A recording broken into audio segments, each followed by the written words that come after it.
right, we're back with another episode of the Sauce Talk podcast. Today's going to be a little bit of a different podcast.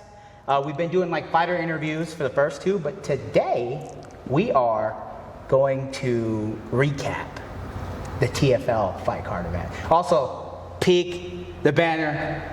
It's up right now, but it's going to fall down because we're morons and we don't know how to hang a banner. So it probably is not going to last this whole episode. But you've seen it. It's sick, right? So anyways, we'll get right into it. I'm going to explain a little bit of the card, and then I'll let you go on a little tangent, and we'll go from there. We had TFL. First off, TFL All Amateur Fight Card in Liberty Lake. I just want to give a big shout out to Pablo and Rose Alfonso. You guys ran an amazing card. That was, honestly, it was great. It was packed. It was a packed house and one of the best cards I've ever seen TFL run.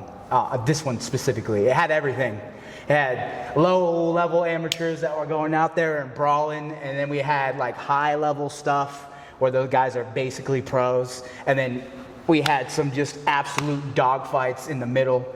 It just had everything that you'd want in an amateur card. I mean, and more. So, great card. Shout out TFL. Thank you guys for throwing such a good event. So, we'll start there. How'd you feel about it? I felt pretty good. I was super excited to watch my boy Eli fight. And my boy Trey Gibson, he's a fucking dog. Oh, he's a dog. Yeah. Sorry, he's a dog. But I was excited to watch them fight, for sure. I remember Eli when he was in 7th grade, and he was like 12, tiny little dude. Never thought he would step into the octagon and fight. Yeah, I'll bring that up. So we actually had 3 people from Coeur d'Alene Tribal Combat that had fights. We had one kid pull out on John. That kid, if you're watching this, pull out more than a week or day before, like a week at least. If you're not going to fight him, fine. Give us a week so we can get a replacement. Because now John didn't get a fight, which sucks. Because John was ready and I was ready to watch John fight. But we had John Wilson, Eli Morris, and Trey Gibson from Coeur d'Alene Tribal Combat. We would have went 3-0 on the night, but we went 2-0. Yeah. And they all looked great. We'll start with Eli's fight. How'd you feel about Eli? I felt really good. I was nervous at the beginning for him for some reason. Hold up. Eli is also 17 years old. Yeah, just 17. Just throw that out there. A lot of people didn't know that. A lot of people didn't know that Eli was... there's the banner. Hold on. Sorry, boys. Oh, rip the banner out of here. Okay, banner's gone. It did its time.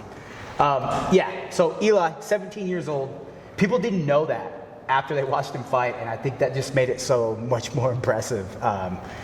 That he fought a literal 29-year-old and out-dogged him, and that's unheard of to me. He didn't fight another 17-year-old kid or another young kid.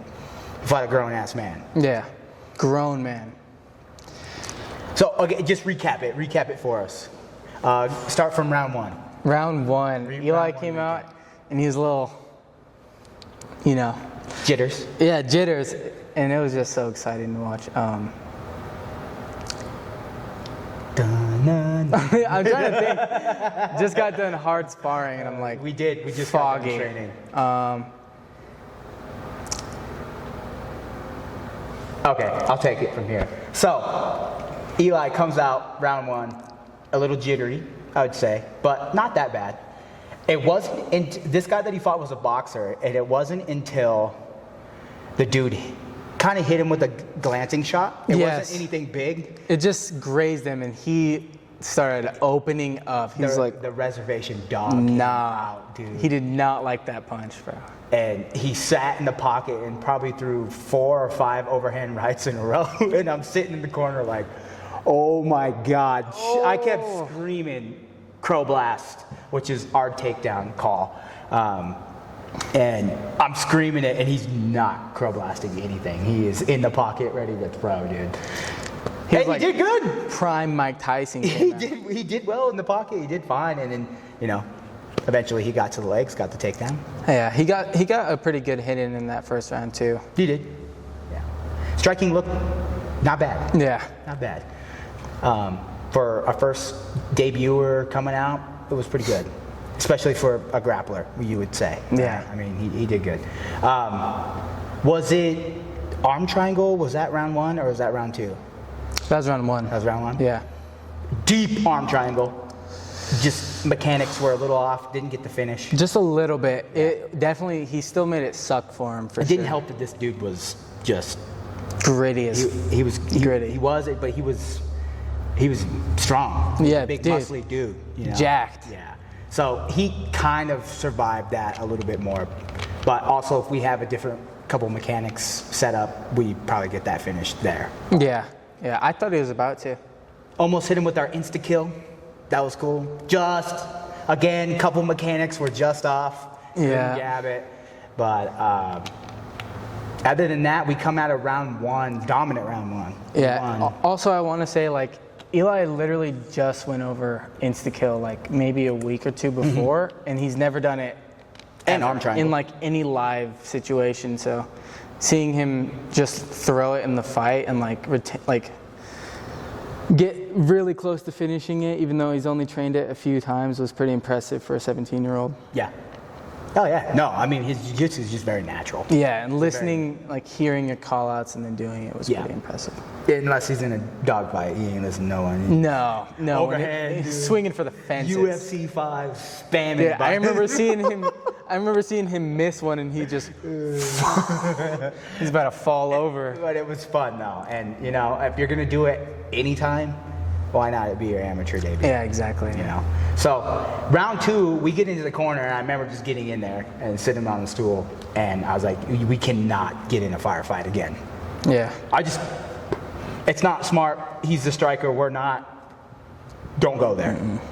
So that's pretty much the information I gave him. You were just supportive, doing good. Yeah, I was telling him just dump him next time you get that single leg. He had it. We were screaming dump, but since he was in the firefight like mode, he didn't hear us. We're like, just dump him. Yeah. He wanted the double leg. Yeah. And he did. He actually picked him up and put him down once he got his hands collapsed. But yeah, that's a good call out because going into the second round, that's exactly how he finished. 2 of his takedowns were off of dumps.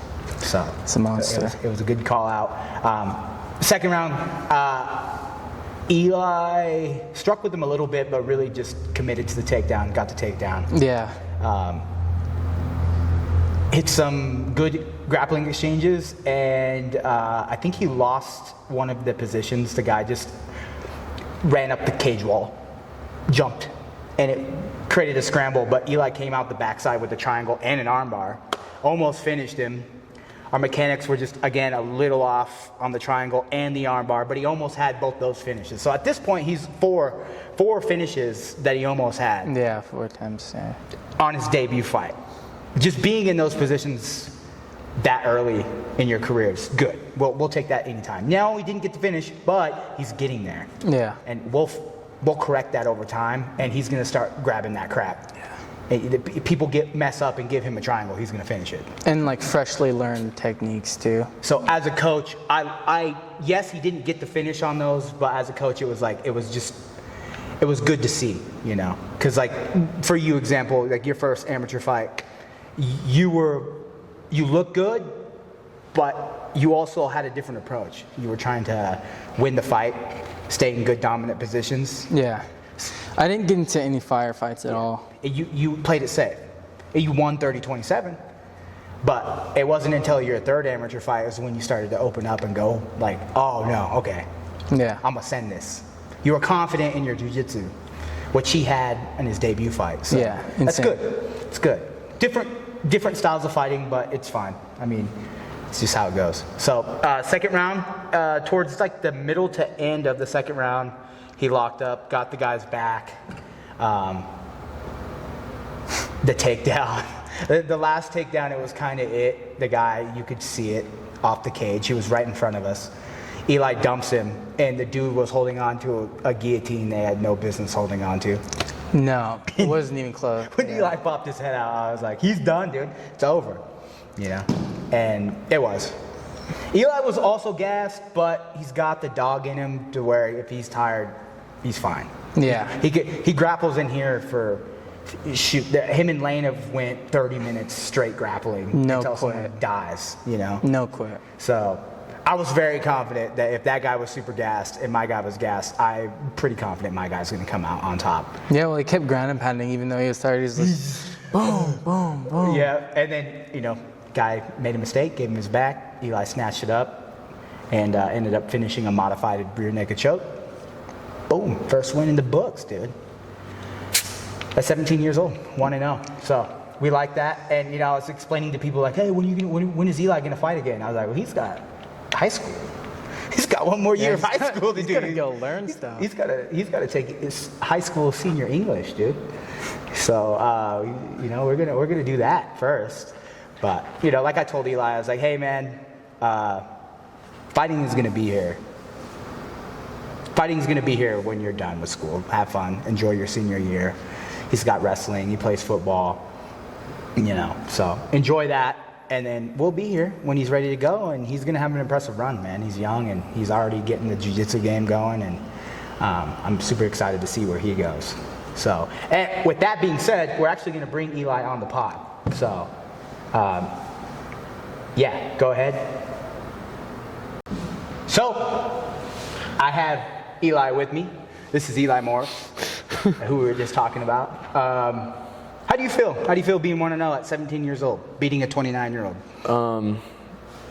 I think he got more than he bargained for, honestly. What do you mean by that? I think he came into that fight thinking I was just going to go out there and try to strike with him. It's all heart jiu-jitsu, baby. Yeah. Shout out. All heart, baby. All heart. Yeah. I disagree. I think he knew you were going to grapple with him. And he couldn't stop it. But then that opens up another question. If he did know that, they didn't game plan very well Yeah. for the... No, I'm not trying to like talk crap about Atlas Boxing or anything. No shots at you guys. You guys had some fighters on the card that performed very well. So I'm not trying to do that, but Yeah. if they did know that you were going to grapple with them, they didn't game plan very well for it. So maybe they did think that you were going to strike. I don't know. I don't think, even if they knew I was going to grapple, I don't think they had any idea of how good my grappling is.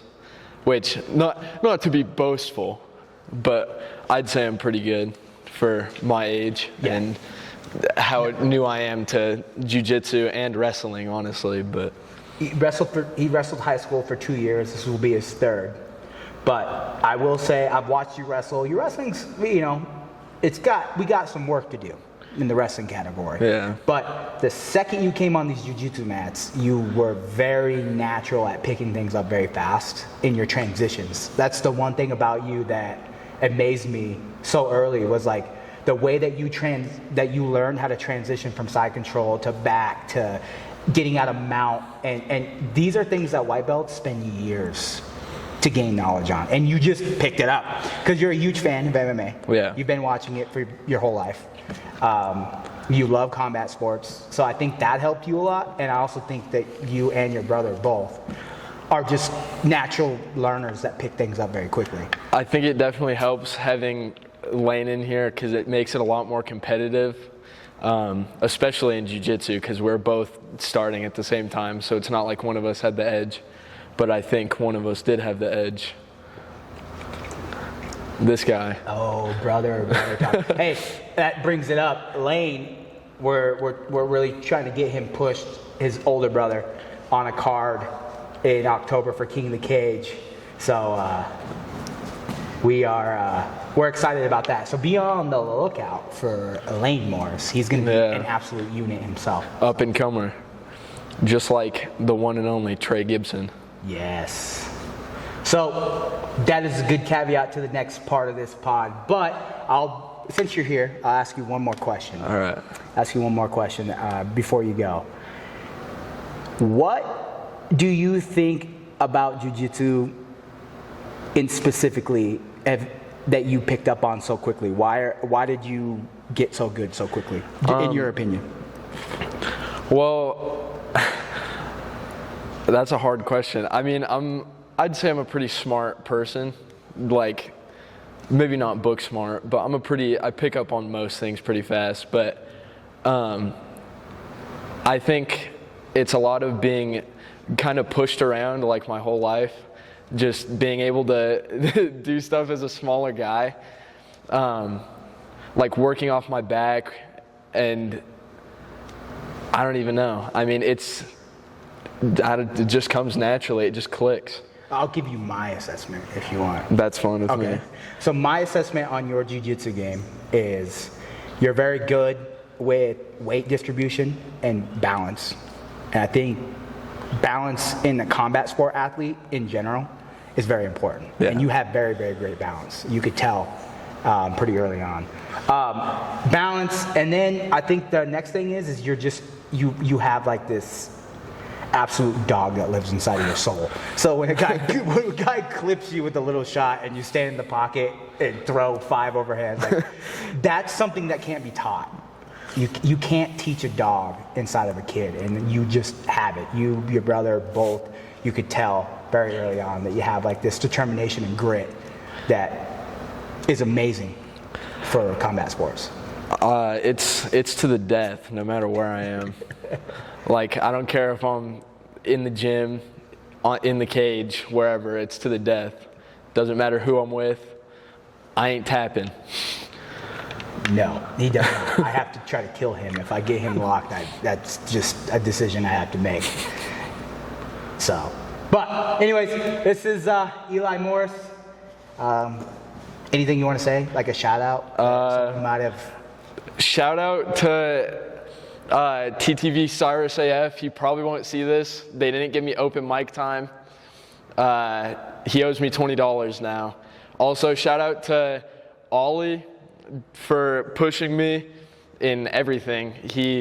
He's the reason I wrestle. He's the reason I'm in here at all. Also, my mom. But yeah. All right, we got Oliver. Deepwater Daniels back, dude. Yeah, I'm back. Okay, so we just got done talking about Eli, or not? Yeah, Eli. Sorry. We just sparred today, so our brains are, cooking with CTE. Literally just got done sparring. Oliver's mad at me because apparently I told him we were going light, and I almost dropped him with the glancing shot. I don't think that's what happened, but I almost got put on a highlight reel. except there's nobody recording that. So Lane said he's recording. Anyways, so we'll get on to Eli or Trey. Trey has a little brother named Eli, so it's very it's insane. Trey Gibson, he's a guy that I knew from St. Mary's. I went to high school with his older brother. He reached out wanting to fight. He's a collegiate football player, so you already know he's an absolute unit. So he came in here and he trained hard with us for, I think, 2-3 months? Yeah, pretty hard. 2-3 months, and let's talk about there's one thing I want to add before we get into the actual fight. Before Trey started and he's starting to walk out, he terrified the shit out of me. Because I couldn't tell if he was, 1, really, really nervous, or 2, he has no soul.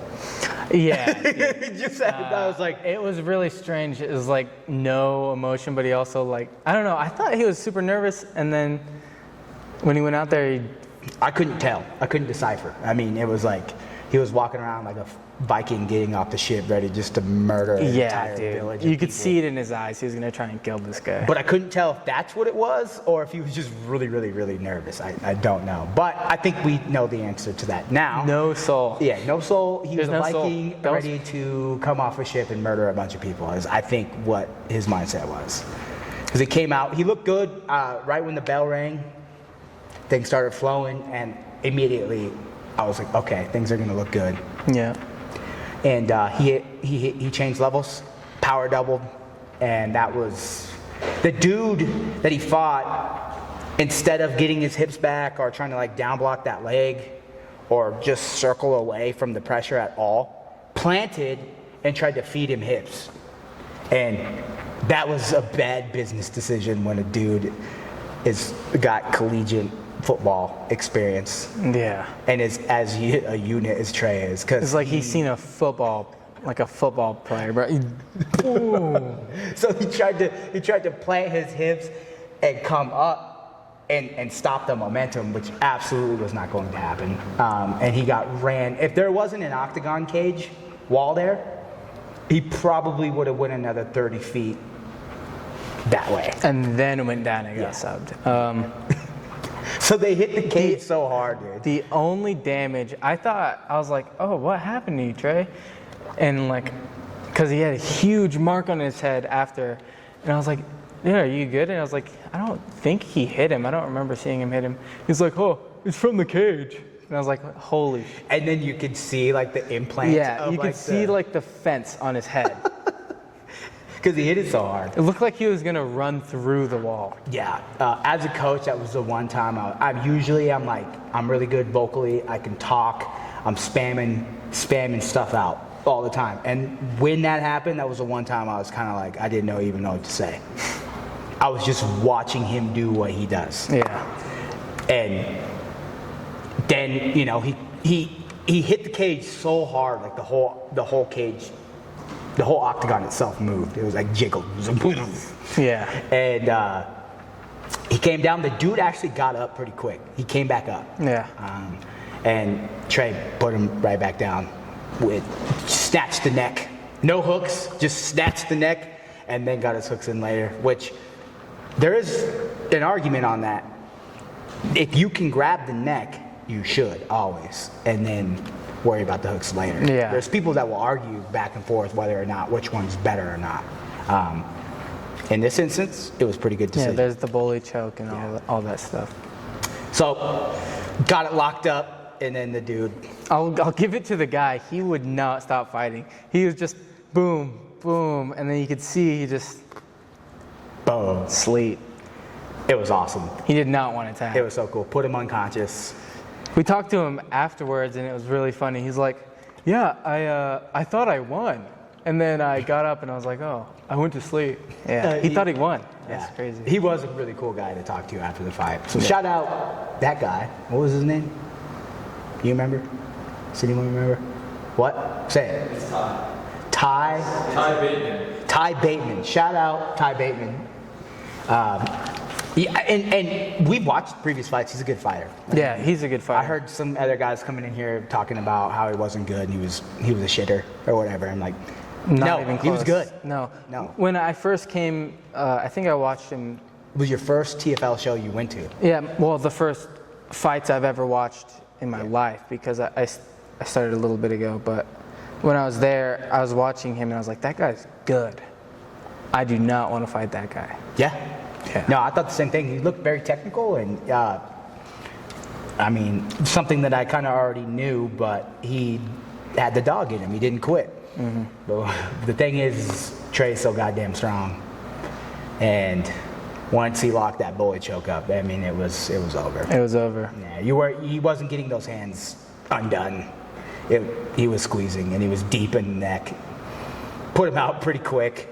And Trey sold out, I think, probably a half to 3/4 of those tickets Yeah. at TFL.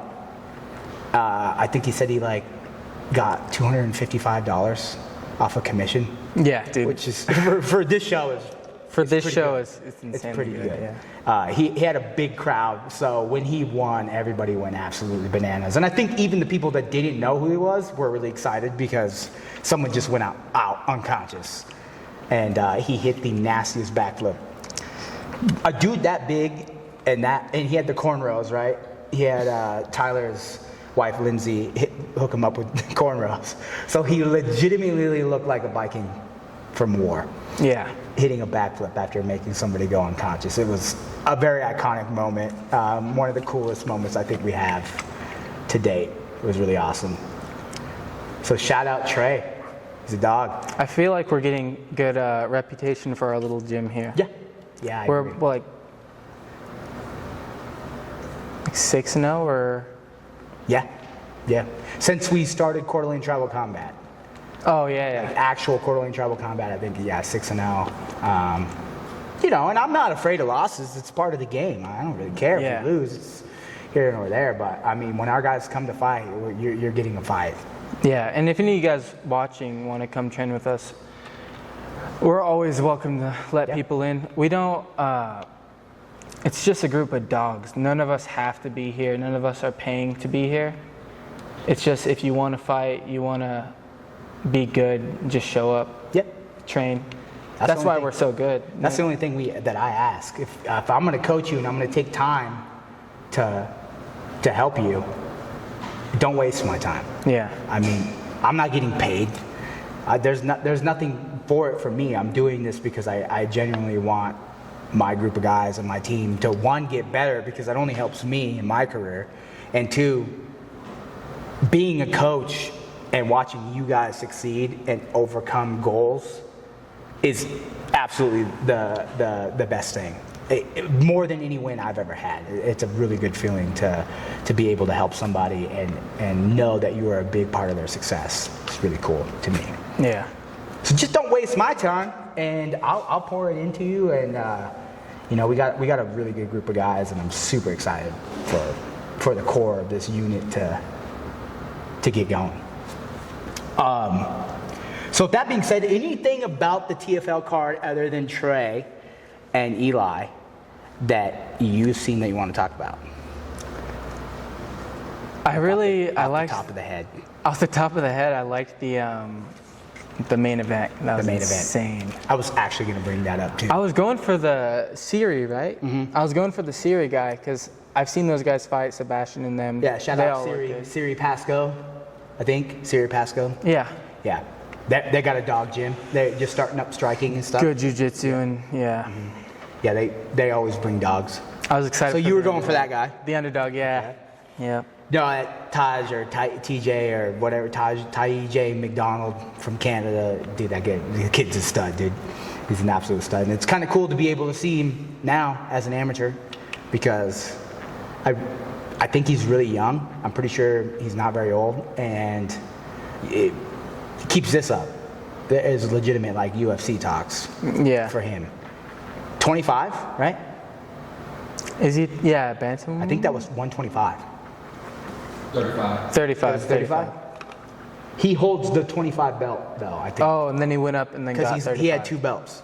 Yeah. Double champ. I think he's a 25 and 35. So if he fights professionally at 25, he's going to be a very hard fighter to compete with. So that was a really great fight. It was very entertaining because it was such a high level amateur fight. Yeah, it was really high level. Like the ending was kind of like climactic because it was like this weird ground and pound knockout. TJ McDonald came down and just boom, and then it really rocked the dude on bottom, and it didn't look like he got finished. Yeah, but he was 100%. I think McDonald gave him a little bit of grace on that. Off the top of my head, I will say what sucked, the gym that we kind of trained with at Warrior Camp, we didn't have the greatest night for our amateurs. I think we went 0-4. I wanted, both Xanders to win, Alex and then Xander. Yeah. They're 2 guys, they have the same name. One of them's Alex, one of them's Xander. Xander, the bigger one, he was destroying his opponent. He looked really good striking. Yeah. And I don't know what happened. He just couldn't posture up. He was trying to posture up when he was getting told to. Kept trying, and he just couldn't posture up. Got armbarred. Armbarred, wrap, yeah. But he like rocked the guy. Was destroying him up until and that. then Alex, he really impressed me. That guy that he fought, I mean, it looked like 2 different weight classes. Yeah. He was like 2 weight classes down from where he should have been fighting. That's how bad it looked. Alex was not. Yeah, he's supposed to fight a lighter weight, and he still did really good. Yeah, it was an entertaining fight. They were in the pocket, just swinging. It was fun. It was a really good fight. He just didn't get on the other end of the winning column, but I think he should take that fight and be pretty happy with his performance. Yeah, gets down to 55 where he should probably be fighting, or maybe even 45. He's going to be good. He'll be fine. Yeah. He'll be fine. Yeah, and then we had Devin Nielsen, I think. He's our bigger heavyweight. Oh, yeah. He's gotten so much better. So I seen him a few months ago. We started around the same time. He was huge, like a lot bigger than he is now. And he leaned up really nice. He's gotten a lot better, coming from like no base at all. Yeah. So, I mean, you know, he just got matched. It wasn't a good matchup for him. Yeah. He lost. And then Tarzan ended up getting hurt. So we didn't really get to see that fight. It was over pretty quickly, got an injury. So that was kind of just disappointing. You know, usually I like to see some of our amateurs have a little bit more success because, you know, we train hard. But, you know, it happens. It's a fight game. Yeah. It happens. Other than that, off the top of my head, I don't really. I was busy coaching, getting the guys ready, so I didn't get to watch like a ton of the card. But Me neither. I didn't watch any fight. I kind of stuck with Eli until. so his if we fight. missed you, we're sorry. But you know, we really were just on here to talk about our dream Yeah. and everything else. So I think that's good for a recap. Again, I just want to shout out TFL. You guys did throw a really great card. And to go from here, that's the recap.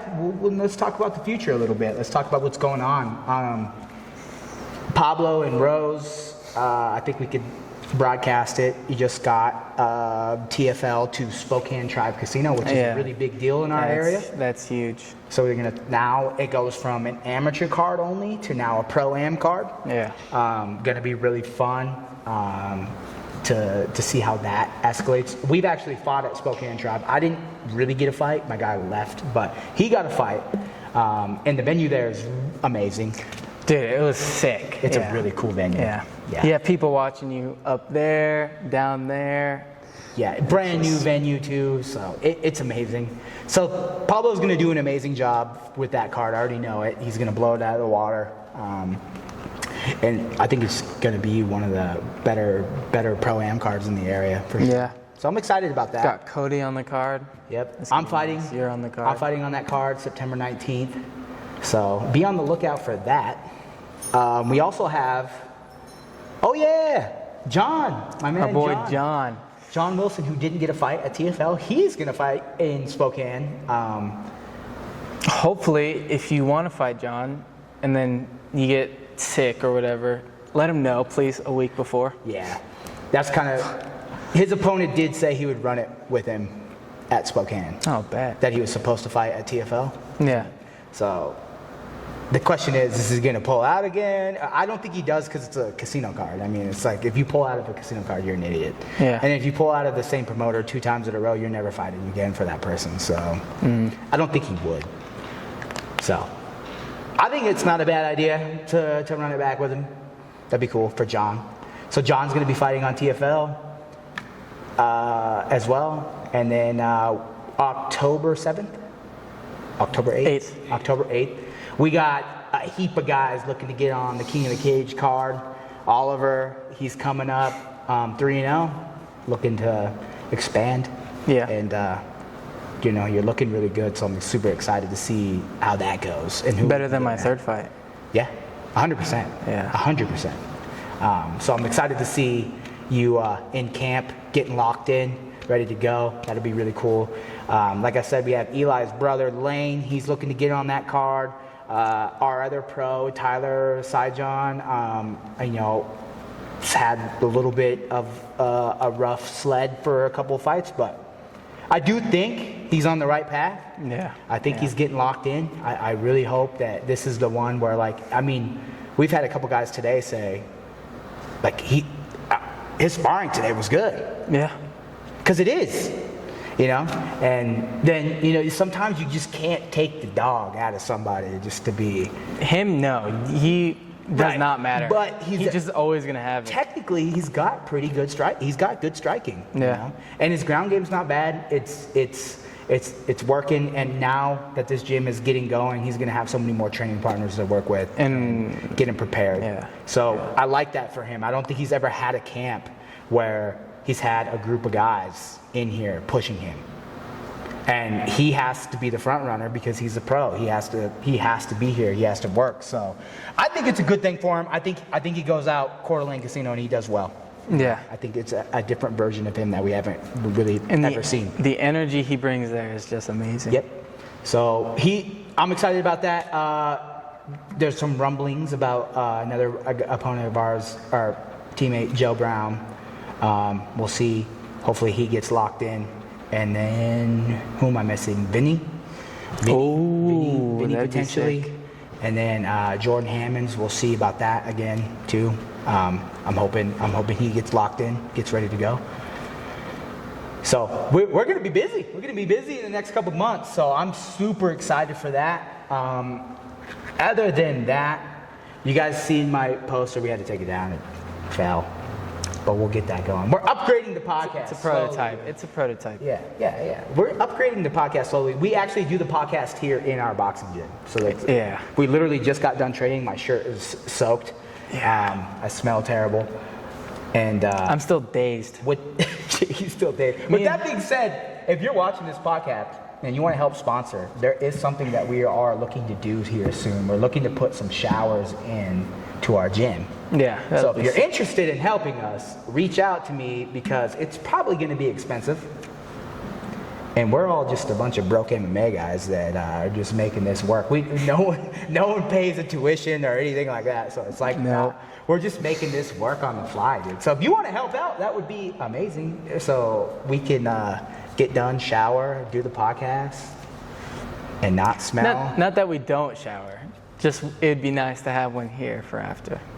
Right. Well, I don't. Totally. I shower. I definitely shower. Yeah. So yeah, if you're looking to sponsor and help out with that, that would be amazing. And we'll start up a little fundraiser and see how much money we can actually come up with. And who knows? We'll do a shower podcast. Yeah, shower podcast. Shower podcast, dude. All of us showering together. Might have to go to a different. Never mind. Yeah. Anyways, so that will conclude the Sauce Talk podcast. Thank you guys for watching. It's Josh, the Sauce Richmond, and Oliver Daniels. let's go. All right, thank you guys.